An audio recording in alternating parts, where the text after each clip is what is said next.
Hello बच्चों, welcome to conceptual business study solution. आज है हमारी वीडियो नंबर 2। पहले वीडियो में आपने इकोनॉमिक एक्टिविटीज और नॉन इकोनॉमिक एक्टिविटीज के डिफरेंसेस को देखा था। उस इकोनॉमिक एक्टिविटीज के 3 टाइप्स हमने देखे थे, that is business, profession and employment. तो आज हम उसी तीनों के बारे में पढ़ने वाले हैं। सो स्टार्ट करते हैं हमारे आज के टॉपिक को। तो बिजनेस, प्रोफेशन और एम्प्लॉयमेंट, इन तीनों में डिफरेंस को समझने से पहले हमने अपने सिलेबस वाली वीडियो में इसके थोड़े से मीनिंग को समझा था। आज पूरी तरह से हम लोग विथ नोट्स हम लोग क्या करते हैं, इसको देखते हैं। बिजनेस, बिजनेस क्या होता है? जैसा कि लास्ट क्लास में भी हमने बात किया था, वो सारे काम जो कि अर्निंग के लिए हो रहे हैं, रेगुलर बेसिस पे हो रहे हैं, ठीक है, उसमें प्रोडक्शन हो रहा है, सर्विसेज भी हैं, तो यहाँ पर उसको हम लोग क्या बोलते हैं? बिजनेस। एक स्पेशल पर्पस होता है उसका, ठीक है। प्रोफेशनल, अच्छा, बिजनेस में क्या होता है? हमारे पास सबसे पहला मोटिव हमारा क्या होता है? To earn profit. प्रॉफिट कमाना हमारा पहला उद्देश्य हो जाता है। नॉर्मल आप लाइफ में बिजनेस का मतलब क्या समझते हो? बस उसी को यहाँ पर करना है और अलग अलग पॉइंट्स में उसको डिवाइड कर देना है कि बिजनेस क्या हुआ। कोई भी बिजनेस करने के लिए हमको क्या चाहिए? कुछ परमिशन लेने की जरूरत पड़ती है। बिजनेस में हम लोग प्रोडक्शन करते हैं या फिर हम लोग कोई सर्विस प्रोवाइड करते हैं, तो गुड्स और सर्विस आ गए, उसमें कुछ ना कुछ हमारी कॉस्ट लगती है। हमारा मोटिव क्या होता है? पैसे कमाना, प्रॉफिट अर्न करना होता है। साथ ही साथ कोई भी व्यक्ति बिजनेस कर सकता है। ऐसा नहीं है कि जो बहुत पढ़ा लिखा है वही बिजनेस कर सकता है। अनपढ़ व्यक्ति भी बिजनेस कर सकता है, अगर उसको जो बिजनेस वो करना चाह रहा है उसका अनुभव हो, है ना। उसके साथ साथ क्या होते हैं कि हमारा जो बिजनेस होता है उसका मेन उद्देश्य केवल केवल और केवल प्रॉफिट कमाना होता है। यहाँ पर सेवा की कोई बात हमारे सामने बिजनेस में हम लोग नहीं लेते, और बिजनेस हमारा रेगुलर बेसिस पे होना चाहिए। ऐसा नहीं कि आज आपने सामान बेच दिया, कल नहीं बेचा, फिर कुछ 2 4 5 साल के बाद आप बेच रहे हो, वो बिजनेस नहीं होता है। मान लो कि मैंने क्या है कि मेरे पास ना मोबाइल फोन है, मोबाइल फोन कहाँ गया? ये रहा। तो मोबाइल फोन है ये ना, मोबाइल फोन मुझे क्या करना है? बेचना है। हाँ, बेचना है, तो मैंने क्या किया? OLX में ऐड डाल दिया कि भाई मुझे ना मोबाइल फोन को अपना सेल आउट करना है। आज मैंने बेच दिया, अब क्या मैं रोज फोन बेच रही हूँ? नहीं, रोज फोन नहीं बेच रही हूँ, रोज खरीद नहीं रही हूँ, तो वो हमारा बिजनेस नहीं कहलाता है। मीन्स रेगुलर बेसिस पे काम होना चाहिए। अब फिर आता है प्रोफेशन। प्रोफेशन क्या होता है? तो बोलोगे आप लोग कि मैम जिसमें प्रोफेशनल्स होते हैं, तो हाँ बच्चों, प्रोफेशनल्स होते हैं। मीन्स आपको एक पर्टिकुलर डिग्री की जरूरत होती है, कुछ कोड ऑफ कंडक्ट्स होते हैं उसमें, ठीक है। आपको जो है जिस भी प्रोफेशन में आप जाना चाहते हो उसके लिए आपके पास स्पेशलाइज्ड नॉलेज होनी चाहिए, ठीक है। इसमें क्या किया जाता है? कोई प्रोडक्शन किया जाता है क्या? नहीं, आप जो है सर्विस प्रोवाइड करते हो, चाहे वो टीचर हो, डॉक्टर है, लॉयर है, कोई भी है, पुलिस है, तो वह वो सब हमें क्या करती हैं? सर्विस प्रोवाइड करती हैं। तो ये सभी क्या हो गए? प्रोफेशनल्स हो गए, ठीक है। यहाँ पर क्या होता है कि मेन उद्देश्य पैसा कमाना नहीं होता। नॉर्मल ये सारी बातें आप जानते हो, बस इसी को हम क्या करेंगे ना, एक एक करके तोड़ तोड़ करके पॉइंट्स बना करके लिख देंगे। अभी देखना आपके सामने आएगा। तो यहाँ पर क्या होता है? मेन मोटिव पैसा कमाना नहीं होता, ठीक है। सर्विस प्रोवाइड करना होता है। साथ ही साथ क्या हमारे प्रोफेशन में रिस्क होता है? तो थोड़ा बहुत होता है। क्यों होता है? मान लो कि मैं डॉक्टर हूँ, ठीक है, मैं डॉक्टर हूँ, तो मैंने अपना ना एक क्लिनिक खोला, किसी दूसरे के अंडर में काम करने के बजाय मैंने एक अपना अच्छा सा क्लिनिक खोला, ठीक है। मैंने अपना क्लिनिक खोला है, तो वहां पर मेरा कुछ ना कुछ कैपिटल लगा होगा, ठीक है।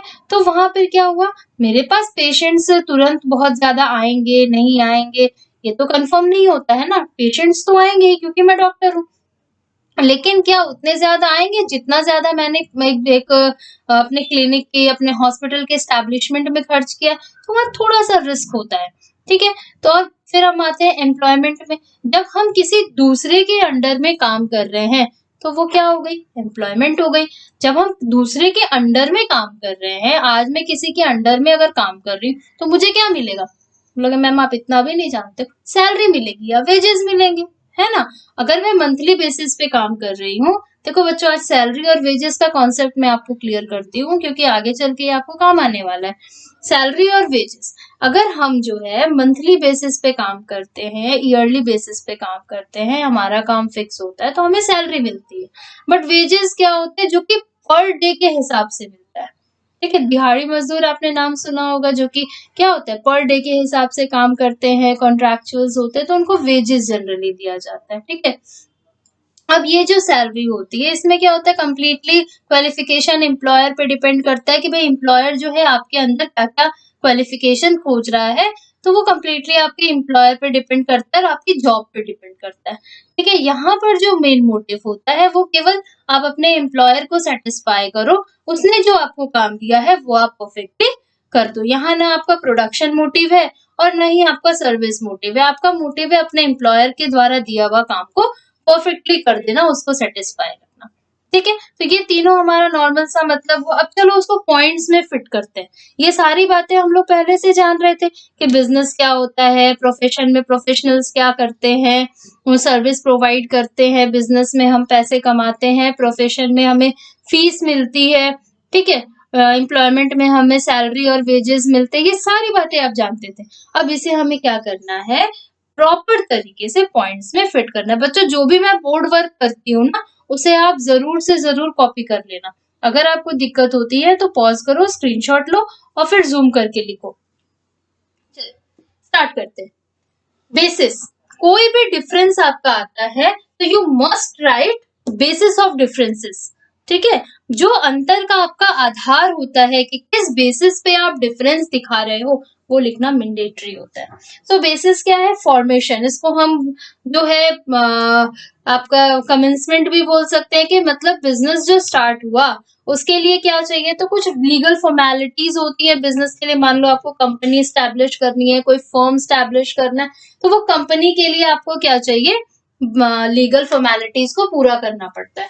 प्रोफेशन, प्रोफेशन में क्या होता है, मेंबरशिप ऑफ प्रोफेशनल बॉडी, आपको प्रोफेशनल बॉडी की मेंबरशिप चाहिए। जैसे मान लो कि आप डॉक्टर हो तो आपको एमबीबीएस की डिग्री चाहिए, वहां के जो रूल्स होते हैं उसको आपको फॉलो करना पड़ेगा। आपने अगर लॉ किया है तो आपको वहां की डिग्री चाहिए। तो मीन्स जो भी आप प्रोफेशन चुनते हो तो उस प्रोफेशन के साथ में आपको वहां की मेंबरशिप की जरूरत होती है। नेक्स्ट, एम्प्लॉयमेंट में अपॉइंटमेंट लेटर, कि भाई आपको नौकरी मिल गई, इसका कंफर्मेशन कैसे होगा, तो यहाँ पर आपको लेटर दिया जाएगा। ठीक है, तो कंपनी के लिए क्या हुआ, लीगल फॉर्मेलिटीज को पूरा करना है। प्रोफेशन के लिए आपको प्रोफेशन की डिग्री चाहिए। जैसे मान लो आपने लॉ किया है तो आपको बार की डिग्री चाहिए कि भाई हाँ आपने लॉ कर लिया है, अब आप जो है केस लड़ सकते हो, किसी का काम कर सकते हो। एम्प्लॉयमेंट में आपको अपॉइंटमेंट लेटर की जरूरत होती है। उसकी ये पॉइंट बस खाली आपको ज्यादा अच्छे से समझना, बाकी आप सब कुछ जानते हैं। देखो नेचर ऑफ वर्क, बिजनेस में क्या करते हैं, हम गुड्स भी प्रोडक्शन कर सकते हैं, सर्विसेज भी दे सकते हैं। प्रोफेशन में सर्विसेज प्रोवाइड करते हैं एंड एम्प्लॉयमेंट में सर्विस कॉन्ट्रैक्ट होता है कि जो हमें काम दिया गया वो हमें करना है। क्वालिफिकेशन, बिजनेस के लिए कोई मिनिमम क्वालिफिकेशन की रिक्वायरमेंट नहीं है। प्रोफेशन के लिए प्रोफेशनल क्वालिफिकेशन एंड ट्रेनिंग, देखो ये क्यू का मतलब क्वालिफिकेशन है, क्वालिफिकेशन एंड ट्रेनिंग, ये REQ का मतलब रिक्वायर्ड। यहाँ पर प्रोफेशनल क्वालिफिकेशन चाहिए और प्रॉपर ट्रेनिंग चाहिए, नहीं कि आपने एमबीबीएस की डिग्री ले ली और चले गए आप क्लिनिक खोलने के लिए। आपको उसके लिए प्रॉपर ट्रेनिंग लेनी पड़ेगी, किस अपने हेड के अंदर में रह करके काम को सीखना पड़ेगा।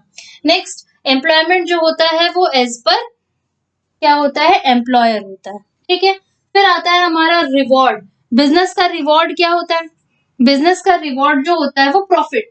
प्रोफेशन में क्या मिलती है, आपको फीस मिलती है, आप टीचर हो, डॉक्टर हो, लॉयर हो तो उसके बदले आपको फीस मिलेगी, काम के बदले सैलरी या वेजेस मिलेगी आपको एम्प्लॉयमेंट में। नेक्स्ट आता है कैपिटल। जब हमारा बिजनेस है तो बिजनेस बड़ा है छोटा है उस पर डिपेंड करेगा कि हमें कितने कैपिटल की रिक्वायरमेंट है। प्रोफेशन में आपको लिमिटेड कैपिटल चाहिए जैसा आप स्टैब्लिशमेंट करोगे, और एम्प्लॉयमेंट में किसी भी तरह के कोई कैपिटल की जरूरत नहीं होती है। रिस्क, बिजनेस में जो होता है वो हाई रिस्क होता है, या फिर हम लोग बोल सकते हैं रिस्क जो होता है ऑलवेज प्रेजेंट होता है। प्रोफेशन में कभी कभी होता है कि उसका रीजन मैं आपको बता चुकी हूँ, और एम्प्लॉयमेंट में चूंकि हम काम कर रहे हैं और पैसे ले रहे हैं, हमें हमारी सैलरी से मतलब है, तो वहां पे कोई भी रिस्क नहीं होता। कोड ऑफ कंडक्ट, बिजनेस में कोई प्रिस्क्राइब कोड ऑफ कंडक्ट नहीं होता। COC means code of conduct, ठीक है। प्रोफेशन में क्या होता है कि प्रिस्क्राइब होते हैं प्रोफेशनल एसोसिएशन से, मीन्स जो भी एसोसिएशन आपका प्रिस्क्राइब करेगा उसके अकॉर्डिंगली क्या होगा कि आपका जो है कोड ऑफ कंडक्ट रहेगा। फिर एम्प्लॉयमेंट में क्या होता है, लेट डाउन बाय एम्प्लॉयर, जो एम्प्लॉयर बनाएगा वही रहेगा। Next main objective, main objective आप जानते हो कि बिजनेस का मेन ऑब्जेक्टिव, भाई बिजनेस क्यों कर रहे हैं, पैसे कमाने के लिए, टू अर्न प्रॉफिट। प्रोफेशन क्यों है, तो सर्विस प्रोवाइड करनी है। और एम्प्लॉयमेंट क्यों है, तो टू अर्न सैलरी और wages to satisfy the employer. हमें एम्प्लॉयर को सेटिस्फाई करना है, तभी तो वो हमें नौकरी पे रखेगा ना भाई, वो टास्क देते जा रहा है, हमसे कंप्लीट करते जा रहे हैं। तो ये आपके डिफरेंसेस थी बच्चों। इसके आगे की क्लास में हम लोग जो है आगे के टॉपिक्स को कवर करेंगे आपके फर्स्ट चैप्टर के।